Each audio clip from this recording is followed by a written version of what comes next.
Stardew Valley is a very chill farming game, but did you know that about 99% of people's farms are haram? This data left me flabbergasted for 6 days and 7 nights, so can we do the right thing instead and beat Stardew Valley by using Islamic principles and create 100% Halal Farm? Now there are quite a lot of principles and things you'll have to go through, like prayers, ignoring the most profitable ways of making money because most of them are haram, straight up avoiding some of the NPCs, items and much more. But before we even begin our run, we have to create a halal character, and no joke, but this is already getting complicated because there is no definitive answer as to whether low taper fade is halal or not. So to keep it safe, let's refer to the hadith, or the collection of sayings of the Prophet Muhammad.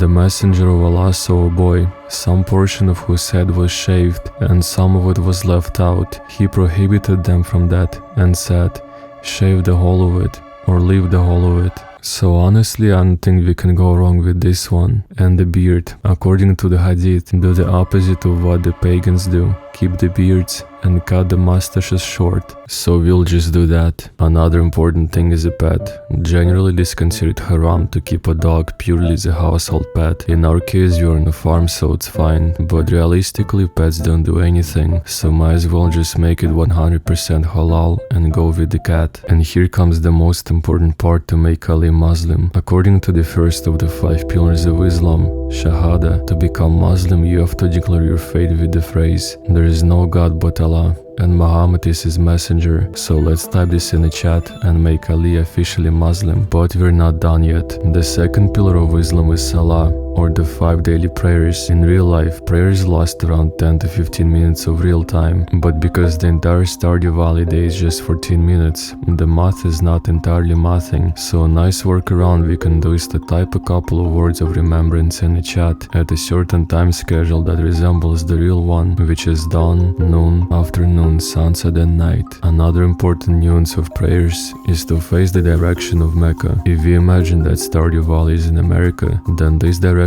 would be northeast, but because we can only move in 4 axes, let's just face east. From this moment on I have to write this according to our schedule, no matter what, until the end of the playthrough. I could be planting, fishing, killing monsters in the mine, doesn't matter, but I don't think it should be that difficult anyway. Subhanallah, Alham, Alham. Looks like someone dropped a fat man right on my grandpa's farm, but do not worry because we're gonna turn this piece of World War II inheritance into 100% pure halal gold. First I cleared up the debris and planted my soon-to-be millions of dollars. Then I went to the city, but it was 12 PM so I had to pray. I walked around, I met new people, and then I went to the saloon. God seems like a very nice man. Never mind, this man is the devil himself. According to the hadith, it is haram to go inside the places where the main purpose is an alcohol consumption, and whoever believes in Allah and the last day, then he is not to sit at a spread in which khamr is circulated, which means for the rest of the run we're strictly prohibited from entering the saloon, resulting in us missing out on a lot of friendships and events. But we don't need to be friends with Hitler anyway. And the next day I went to the beach and met Willy. He gave me a fishing rod, and it's at this point I understood that Willy is doing halal playthrough as well. According to the Quran, lawful to use the game from the sea, and its food is provision. So I spent the next few days fishing and praying. I fished under the sun, I fished under the moon, I fished under the rain so no one could see me cry. I also met George, and it feels like even talking to him should be haram. And then an old man Louis showed me the community center. But who would have known that such a nice man has such a dark and twisted mind? On the first look it seems like there is nothing wrong with this building, but if you look closer you will realize that we just walked into the devil's rectum itself. In the game, Junimus are presented as nice forest spirits that help people, and meanwhile it's not necessarily haram to be a spirit. In order to restore the community center, we basically have to make offerings to them, and that is shirk, or a sin of worshipping some other than Allah. Indeed, Allah does not forgive associating others with him in worship, but forgives anything else of whoever he wills, and whoever associates others with Allah has indeed committed a grave sin. That makes the community center explicitly haram, and we're not about to associate with these spirits. However, we have a halal alternative. Instead, we can associate with Georgia, contrary to popular belief of Georgia being worse than Epstein. These guys are actually chill and are not doing anything bad. More than that, according to the Quran, capitalism is actually dope. But with grandpa leaving us with no inheritance money, we don't have to worry about that for a while. Being saddened by the fact that we have only $1,000 to our name, I went to the main street to chill, but quickly got disappointed. Hey lil bro, that's coming back soon. Can't relate. The next day I got an invitation from a wizard, and as a polite gesture I decided to visit him. But our meeting quickly became problematic when he casted his dark magic and poisoned me with an unknown hallucinogenic potion. Technically, we just committed a sin by drinking an intoxicating drink, but because this situation was out of our control, it cannot be held against us, which is supported by this hadith. Allah has forgiven my nation for mistakes and forgetfulness, and what they're forced to do. In general, sorcery is considered haram because it represents disbelief and is one of the 7 destructive sins in Islam. So after knowing that this man is practicing dark magic, any of our future interactions with him could be considered at least a disbelief and at most a deliberate participation in sorcery, which makes this man even worse than Gus, and we cannot be friends anymore. Finally, it was about time I decided to clock in at the mines to experience what the real job is like, and this is exactly the place where Stardew Valley tries to kill all of our halal ambitions. But before we go in, we have to clarify one important thing. Killing. According to Islam in general, human life stands above everything else, and because everything in the mines is actively trying to sabotage our intestines, we have a 100% halal certified self-defense case that allows us to kill without any legal repercussions.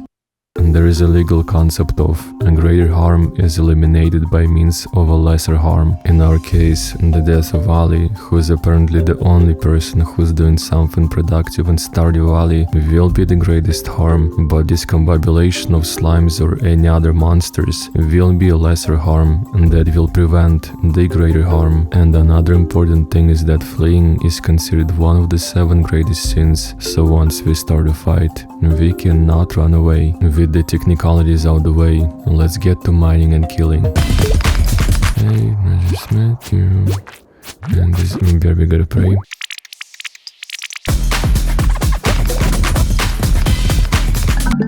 And that's on you, by the way. You know, I just kinda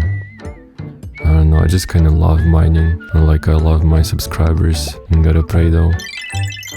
Do you feel the parasocial relationship boiling between us? Do you feel... Whatever, bro. Over the next couple of days I worked on the farm. I absolutely dominated the egg festival. And by the way, it's worth mentioning that in Islam, whenever you skip a prayer, you don't just forget about it, but it stacks up like a credit card debt. For example, if you skip 4 prayers, you ought to do 4 of them as soon as you can. And because the egg festival took an entire day, I had to pray 4 times at night. But unfortunately, my prayers did not save me from almost committing a sin on day 17. The day started as usual. I woke up, I prayed, I watered my crops, I looked at the calendar and walked to the carpenter's house to check what they were selling. Not like I could afford anything, but I was just manifesting. Without much thinking, I entered the house, and only then I realized that Robin was alone.